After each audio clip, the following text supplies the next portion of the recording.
and welcome to Tea in the Dojo. I am Sensei Chris, and this is Karate Kid Chris. You said Sensei Chris? Oh man. Sensei Chris sounds really good. Yeah, it does. Yeah, one day. I like that, one day. We're talking about goal setting and all that. I just said I am Sensei Chris. I feel really... You've just set me a goal? Yeah, I just said you. You just set me a goal? I'm pretending to be you. So, I am Sensei Jumoke, and this is Karate Kid Chris. I think I was thinking about your new title at the same time as saying Sensei Jumoke, and that was my words got mixed up. However, that is a fortune telling exercise. £50, please. You're from the future. Yeah. Well, we'll see. That's on topic because today we are talking about goal setting and journaling as well. We are. Before that, my goal is to give you great tea, and I received this tea as a Christmas present from a student I have. Nice. Today we're drinking some green tea, actually, in a green packet. That's how I know it's green tea. But yeah, this is pretty good stuff, actually. I don't actually know the kind of quality. I just trust the lady that she's giving me good tea. Tasted it, and we've both been quite surprised with how good it tastes. Yeah, I'm pretty happy with this. I don't think we've drunk green tea on this on here yet, and it's not really the kind of tea that I would drink at home or whenever. And my biggest tip, actually, for those that want their green tea and it might be a little bit bitter or whatever, don't use boiling hot water. That's making it astringent. You need to 85 degrees is going to make your tea better. I guess to me that translates to boil your kettle and leave it for a few minutes, maybe with the lid open.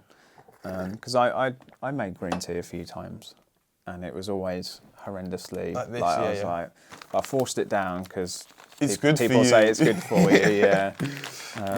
If you next time, or like if you want to be quick, just add some cold water. Yeah. Okay. See how that's smooth. It's That's delicious. Yeah, and then it'll be better. It won't burn up your tongue either. So if you like your stuff really hot, I'd probably go for something else. But that's our little green tea thing today. So it's 2020, start of the year. People are setting New Year's resolutions still. Yeah. Which is why we wanted to do a piece on goal setting and also journaling as well, because the two are quite closely linked. Yeah. And what's your background been with journaling and goal setting? I would say the earliest consistent journal I had was when I went travelling. Why did you start? Well, let's say from school. That was another way. We would always write our homework in at school, wouldn't we? We'd have our diary planner, and I guess from there, that was the first idea of what it means to goals. Well, plan things maybe. Yeah. Would you say so? The word I would use is accountability. Okay. If I wrote my homework down in my planner, I had no excuse not to do it other than I was lazy. For sure. Pretty much. Because you open it every day and you see maths homework to do. Oh man. And that's why the teachers make you write it down as well, because they need you to do your homework. Yeah. And so you write it down, and I think nowadays in a lot of schools, parents also have to sign it off as well. Yeah. I think we had that at school. I think they had to sign off once a week that they'd looked at the homework you've put in, and if you hadn't put any homework in, the questions were raised and that sort of thing. So I guess that was probably, for me, the first thing of writing things down. When I went travelling, I took a little A6 book, it would have been, and I wrote down basically everyday thoughts. I sketched in it. I did all sorts in this book, and I still have one or two of them on my shelf today, and I haven't actually really gone through them. I'm kind of scared to read it, but that was my first kind of way of of journaling. Since then, I would buy like notebooks, and I would it would start off with like me trying to learn Chinese. And it would be like each day my new page of like new Chinese words and practicing. But then that evolved into me writing things down and writing down notes. It wasn't very organized. It was just me going through and writing more things down. Up until the point where my cousin Joe has been giving me his advice and tips on how to, you know, improve productivity and to journal, and how it's helped him. He had a job in London that required him, I think, to be like as efficient and productive as possible. And I think he's one of those people that just passes that stuff on. So shall I get into the books? He first introduced me to Make Time, which was a good book. We'll go into the contents later, but then more recently he introduced me to the Bullet Journal, which is probably a more famous book, I'd say. Yeah. Yeah, and that's I'd say this really got me, this rocket boosted me into like journaling every day and doing a kind of methodology to it. Yeah. So I guess that's my brief summary of like how I've been my journal journey. Yeah. How about yourself? I journaled from quite a young age, as in before the age of 10. That's quite young to me. I was a member of the Mormon church, essentially, the LDS church from a. What's LDS? Latter-day Saints. Oh, okay. Latter-day Saints. People know them, us. I'm not a member of the church anymore. As Mormons, that's the sort of the term that everyone knows. But they are Latter-day Saints. If you go to any of the churches, the Church of Jesus Christ of Latter-day Saints. And I got a lot of good things from the church, including journaling. And it's encouraged, and at the time you're not really sure why you're supposed to do it, I suppose. But it was sort of cool because you typically at Christmas or even birthdays, you'd get a gift of a journal and maybe a pen as well. And that was cool. And usually it'd be nice, whether it was real leather or not, I don't know, but a nice, really, you know, nice, something like this, sort of really nice new book, and you'd be like, yeah, this is nice, and you'd write in there. And so it was encouraged from a young age, and I did it sporadically. I did it I didn't really know how to do it, and so journaling for me would be like a diary. Sure. So what happened on this day? Yeah. And so I'd miss days, obviously, and then I'd just write some more down. And I probably... Where does that habit of journaling or diarying from, does it come specifically from the Bible, or was it just something that you guys had developed to do? I can't say that I really know what the practice was for or where it came from, but I think if you think about the Bible in general, if you look at it as a text, it's essentially a big journal in a way. If you believe that everything literally happened, and so it was probably encouraged for that reason. You know, the people who were sort of carrying the torch, but also to be more mindful of how you can be a better practitioner of that religion or whatever it may be. So that's what I understood. It was why it was good. To get your feelings out on paper and to do all that sort of thing. I would say that was just a first attempt at journaling. And if you've never really properly journaled before, it will probably look the same for everyone. I would imagine where they treat it like a diary, what did I do today, or that sort of thing. The bullet journal method is if you think that, journaling, that's long and that's a lot of writing and that sort of thing. Yeah. Obviously we'll get into it, but that, check that out. It will change your perception of... I've got a little link because we looked at the Kyohan, and in the first one we talked about it being a spiritual practice. Then I went into what were spiritual practices, and we ended up at like the ancient Stoics using journaling each day as a spiritual practice to improve themselves. And then you've just mentioned like your church are encouraging you, so maybe there's some kind of links there between like spirituality and journaling at the same time. Yeah, I don't think it's a coincidence that journaling has been used in the past by philosophers, by religious leaders, religious people, and everyone all over the world for decades and thousands of years even. Yeah, so. So after your sporadic use of journaling as a young person, how did that develop over the years? I think I then picked up journaling. So I left the church at the age of 16 and was perhaps like some teenagers where you're just lost in the world, you're turning into an adult and that sort of thing. And then what I found journaling useful for when I tried my hand at it again was simply writing thoughts down on paper, clearing the mind a little bit. But that was as I got into this whole world of self-improvement. And there are a few things that crop up time and time again within groups of people who are high performers, whether that's wealthy people or people who are really super good at what they do.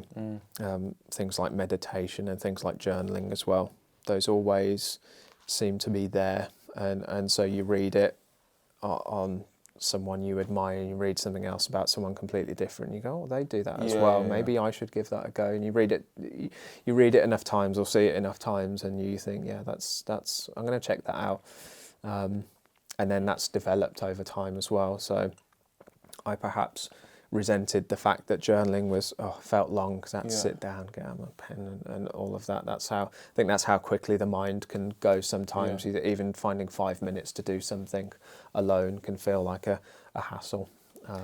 It's almost like you were told to do it at a younger age and not really appreciating why, but then you discover why you're doing it for yourself and you have your own reasons for doing it now. Yeah. I think that can happen with a lot of things, can't it? Yeah. In life. I think you're sometimes it can be beneficial to be forced into certain activities as a child that you wouldn't have necessarily been bothered about, especially ones like journaling that are difficult for a child to do. But perhaps parallels with you starting karate as a young child. Forced is not necessarily a pleasant word, but to be ushered into something and then later on in so many years' time to be able to look back and appreciate that you did get started on that path at that age is something that we all want. We'd like to be able to look back and go, yeah, I'm really glad I stuck at that. But in the present moment, it can be hard, quite difficult. So my journaling now looks quite different to the way it used to be. It's not just thoughts on paper. That there are a ton of methods out there. It's worth mentioning. I think that there are a lot of, if you feel like there are bits of journaling that don't sound appealing, check out loads of different methods. There's the bullet journal. And there are, so I use a method called the 5-minute journal, which is treated almost like an exercise. So I've got an app on my phone that is I believe it's called the 5-minute journal. I paid for it and it's very specific. It's very easy to do. So at the start of the day, you write down 3 things you're grateful for, and what you can do today to make the day really good. What can I do to make today great? So you did that this morning as well? Okay, wicked. And did it yesterday as well. Sometimes I do miss days, and it's sort of like I think it's okay. I'm not going to beat myself up about it. And then you also write a daily affirmation as well, which I'm quite a big fan of. And then at the end of the day, you write down 3 amazing things that happened in that day, and what I can do to make tomorrow better. So this is a journey you're going to kind of start at the morning to plan it, and then you come at the end to like assess it. Yeah. Essentially, and the reason I wanted to throw that out there for people is that's something I do well with because it has structure, and I know it's called the 5-minute journal. I can find 5 minutes to do a journal. That I know is going to benefit me. Like I'll do. If you told me that I can get a really great body by exercising 5 minutes a day, I'm going to do that 5 minutes a day. It's not. Does it really take you 5 minutes? It takes me less than 5 minutes sometimes. Okay. Yeah, I would say more often than not. If I'm writing it down, then it would take me longer than 5 minutes, but the benefit is sort of multiplied. I'm not a huge fan of documenting things on my phone because it's my phone. I'm you're more likely to be distracted. But the advantage as well is I can search back through my journal because it's a digital copy, as it were. So I would say just use what's best for you. Though that's the thing. The whole point though is that when you know, if you start the day, a lot of people talk about starting the day with gratitude. You're in a much better frame of mind to perform and to interact with people during the day. And, you know, so you might, the thing that I do is I try and pick from different areas of my life. So I might write down that I'm grateful for having a certain relationship. That might be a friend or just being close to someone or a family member. I'll write about something immediate that's in front of me. I'm really grateful for this teacup that I'm holding right now. Just something really simple. And then, you know, I'm really grateful for maybe an opportunity I've had or I'm having. You know, I'm grateful to have, you know, I'm grateful to be generally in good health or something like that. It's just things that you might just take for granted. Yeah, it definitely puts things into perspective, doesn't it? By, you know, good health. I think it mentions, just to touch on you writing it compared to like texting it. I think in the bullet journal it talks about how like writing things down, that like the thoughts then become physical reality. There's like, we're more likely to remember it, or it has a larger impact on us than just saying it or like even typing it. I would, from experience, I'd agree with that. Yeah.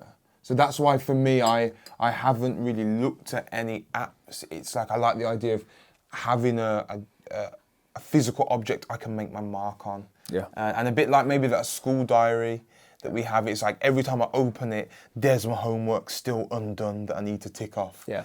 And yeah. Yeah. I like to think I'm good at finding efficient ways of doing things. Or if I'm not good, I like to find efficient ways of doing things. And so I'm perhaps a bit ashamed that I started doing a 5-minute journal, writing it down. I saw the app and I was like, great, I can do that quicker, but that's sort of not the point. Okay. So I completely agree. So with the daily affirmations, I find writing that down or saying that out loud is a lot more powerful than just typing it into a phone. And so, yeah, there are definitely, I would encourage people to look for the pen and paper rather than the phone. Yeah. And if you haven't got access to pen and paper, then obviously, you know, if there are thoughts that you need to write down, that's what having a phone is great for. But yeah, definitely pen and paper is the way to go. So even for myself, even over these couple of months, my journaling has changed. It's gone from yellow to a brownie colour. For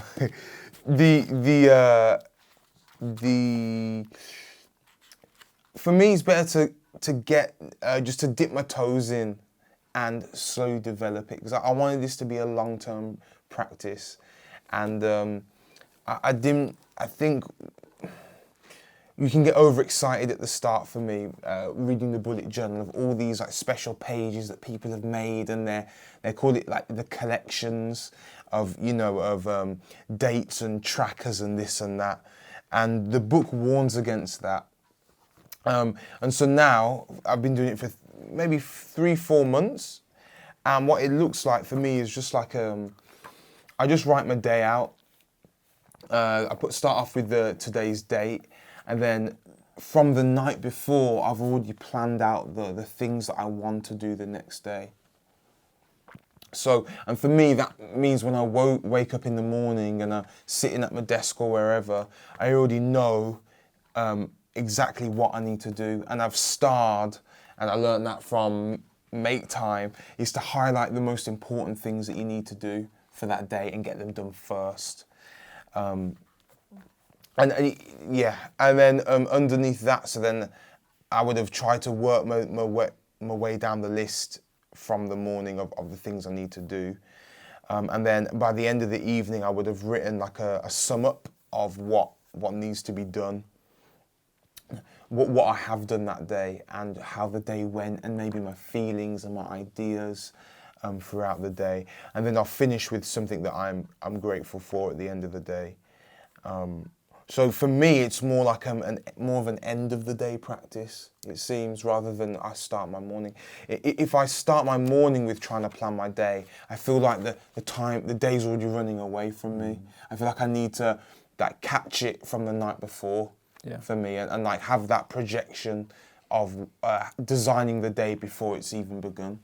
Do you find that your mind is different from before? So is it a bit like meditation for you in that sense, where you need to have, where you're emptying your thoughts out onto paper, or do you? Yeah, for sure. I think if you asked me like a while ago, like what did you do yesterday or last week or whatever, and I would have had no idea of like what I might have done something cool, but I didn't lock it into my brain. Does that make sense? Yeah. And then by writing it down and saying like, today I had a great time with Chris, we did this and that, I'm so thankful for our relationship and this and that, we had a great conversation. I've cemented it in my mind as something real that happened and it's worth remembering. And then you've got the gratitude, the like thing I'm grateful for at the end, which I'd add on top, which might be something different, it might be the same. But yeah, for me, I'm able to look back and it's really helped me, the way I view my week and my time that I've spent. Have you ever found that it's helped you work out issues that you've got in life? I don't want to say issues it might be a relationship, but things that let's say you're uncomfortable with something, let's say, not for you, but normal person, uncomfortable with their current job or where they live or something like that. But have you ever written down anything in your journal and sort of worked it out like a maths problem or anything like that? Yeah, well, I'm thinking like, say for this week, doing our veganuary thing still, I've been eating too much. And by writing it on Monday, I ate far too much for lunch today. Tuesday comes, I wrote again. I ate too much again this week today. And on Wednesday, I'm doing it again. I'm making it real. I have to go through that suffering again as I write it. So for me, then I can say, tomorrow I'm going to try and eat a smaller lunch. Maybe I'll do this instead. And I feel like if I can just fall into the same pattern again and again. But like writing down my problems, and it gives me the space to then develop them and try and come up with a plan to fix them. Yeah. Is that something similar you've experienced? Yeah, which is why I ask. I find that if you, the sort of beauty of this sort of free writing journal, if you don't have any methodology and you write the date, and obviously at the end of the day it's probably better to do it, but you write down what your day has been like, how you feel. It could be, I had my boss spoke to me in this way, it was really annoying. And then maybe you carry it on, I think he was annoyed about this external factor that I had nothing to do with, but it's still really annoying. It sort of forces you to think about how those unpleasant things might have come to be, and maybe how you might go ahead and fix it. Tomorrow will be better. I'll try not to annoy him too much by walking into his office every 10 seconds. I think I'm going to try this. Like those sorts of things happen. I found happen naturally with the sort of free form writing. It just helped me be clearer the next day, and like you mentioned as well, it's almost like confession. Like I don't want to have to write that down for sure. And even during the day as well, I might find that I'll write that down later in my journal and that sort of thing. That was one of the biggest problems that I found in my yellow journal, my first one. I would be writing like my daily stuff, then every other page I'd be writing down ideas of what we spoke about on the phone, and then it'd be me and my wife's plan for how to redecorate the house, and it got a bit jumbled up. So like with my new journal for 2020, I've kind of separated it from a daily journal on the front half, then from the back moving forward, writing down notes on the other areas of my life. So reading the book normally, it'd be just my daily journal, but then if I read it from the back, it's my notes about my life, and using like a contents page to chronicle it. Is that the right word? So I can go back to my contents page and see on this day I was writing about this, And then if I go to the back of the book, again, I've got a contents page of Chris Tea In The Dojo on this page, and then my black belt leadership notes are on this page, and that gets me to like organise my notes that way. One thing I wanted to mention, that at the end of each month, I have a reflection on the previous month.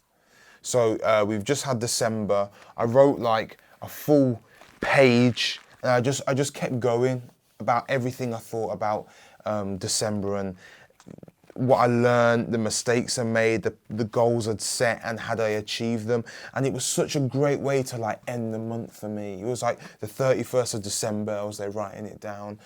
And it was, I really, really valued that. And then afterwards, you know, with that being said, these are the goals for January, and this is the direction I'm going.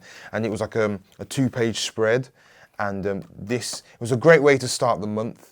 You know, the January of like looking back and then looking forward. And then next day, January the 1st, let's go. Yeah. I mean, so what do you think would have happened if you hadn't had that sort of? You just don't put it into perspective. I wouldn't have appreciated that in December at the start, me and you made that plan to make like 6 videos it was originally to put out before December. The fact I'd written down that goal in my old journal, I was tracking it, and I achieved it, and then I wrote down in it that I was pleased and grateful for the fact that I was able to do it. That almost gave me a confidence boost, and I feel like that was a great achievement before the end of the year. If I had never written it down that I wanted to do it, never written it down that I was doing it, and never written down that I had completed it, all that potential for growth and appreciation would have been lost. Do you think next time if you faced a similar challenge that let's say we would, you know, doubled the amount of episodes we wanted to record in a month, do you think that just from having deciding that you were going to do something that seemed like quite a steep ask of yourself, and you achieved it, do you think it just makes going forward everything else more achievable in a maybe in a mental sense?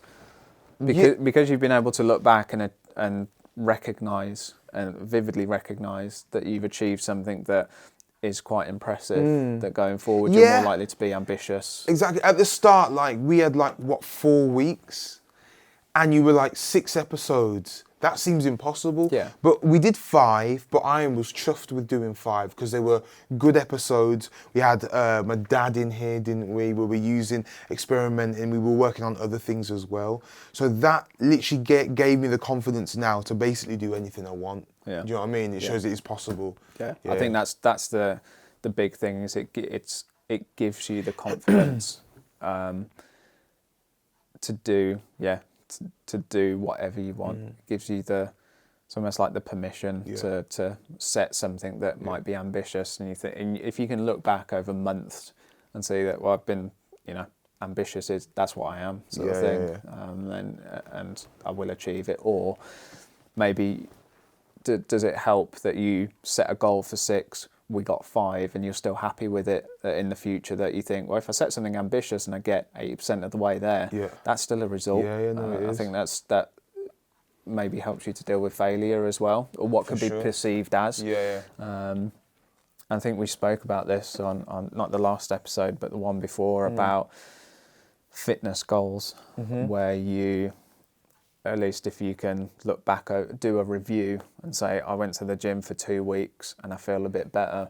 Whereas at the end of the month, if you hadn't written anything down, you might look back and only really see failure because on that day you didn't go to the gym or something like that. But definitely puts it into perspective. Yeah, I think that's a big thing. So we're coming up to our half an hour time limit then, Chris. Do we give any top tips how we would, if they're going to start journaling, what would be the takeaway for them to get? For me personally, is to do, because the easy bit that I find, I can buy the notebook and the pen. I'll be like, I'll treat myself. And then sticking to it is the difficult thing. But find the system that works for you. So do a quick Google search for the 5-minute journal. Look at the bullet journal method. I think even before you buy the book, look at what people are out there doing already. Yeah. YouTube is so amazing for like these resources. You could just, I'm sure, type in both of what we've just said, and you'd find people talking about it, people showing you their own journal and this and that. Yeah, and I think try and get yourself excited about it, but also realise that it's almost like a savings account. It's almost like something that it might feel a little bit awkward to do it at first. It might feel a bit difficult, but the whole point is that in a week, a month, a year, it will benefit you greatly. I feel like you have to take people's word for that sometimes. Yeah, for sure. Well, on my tips, you just mentioned like the easy bit is buying a nice journal and a nice pen. But actually, I think by me spending £12 on a real journal, I take it more seriously. I bought a Micron pen, which for some reason everyone that journals loves Micron pens. But like, I love it, and I feel like I just take it more seriously. Before, I was just buying lined notebooks for £1 from W.H. Smith's or whatever, and it was just that book. And now this is my journal. Yeah, you're never going to lose that. Yeah, exactly. With my name in stickers on the front. Do you know what I mean? So, and that is the easy bit, but it just allowed me to take it a bit more seriously. That's a good tip. I find that with having this, and this was a gift. The paper in this is incredible, and the book itself is, one of my favourite colours. This is special, and so I look forward to writing in it. My quick tip: the paper, I've got a 120 GSM. That is nice and thick. This one was 80 GSM. Ooh. It wasn't as nice. Okay. So I'm going to say that nice thick paper, and maybe there's 100 that's probably like the middle ground. But for me, especially writing with like a proper pen, this was in pencil, but writing in pen on thick paper for me feels like I'm writing a real master text for myself. Do you know what I mean? But then in terms of journaling tips, for me to plan the day the night before, what needs doing the night before, and just spending that couple of minutes to prioritize as well. What's the most important thing that needs to get done, and these things need doing. However big or small they are, if it's just, I need to make sure that I meditate tomorrow, I need to make sure that I pack my bag or whatever. And I think you just build and build and build on that. So I'd really, that like 5-10 minutes before bed, sit down, take it out, what needs doing tomorrow. Then you could even leave it open on your desk. So the next morning you come down, sit down, you see it there. Oh, you need to do this now. All right, okay, let's go. Yeah. That'll be my. I think this is to close. This is essentially the foundation to your goal setting, which we'll cover on another episode. Yes. Which was meant to be this episode. But essentially this is the foundation. Before you worry about goals, try and use journaling to keep yourself accountable and excited about those goals. And this is the this is the way. Wicked. This is the way, and we are trying to follow the way, aren't we? Get to our way. I don't know the way. No. But maybe one day we'll get there. But yeah, I think we have come to the end of our time. I've had a good time talking about this. It's been good. I'm gonna try in the morning to have a go at writing something down. My first line could be maybe something I'm grateful for, or you said there was an affirmation, the way you're gonna make today a great day. Maybe I could do that as well. That could be an interesting one. So we've all got something to learn. You check out those books. We'll put links in the description. Yes, we will. And hopefully next episode I'm going to introduce myself with my correct name. Maybe I have a name badge. Take the hassle off you. Yeah, we'll just wear badges from now on. Cool. Us, have a great week. Take See care. you next episode. Us drink more tea. Take care.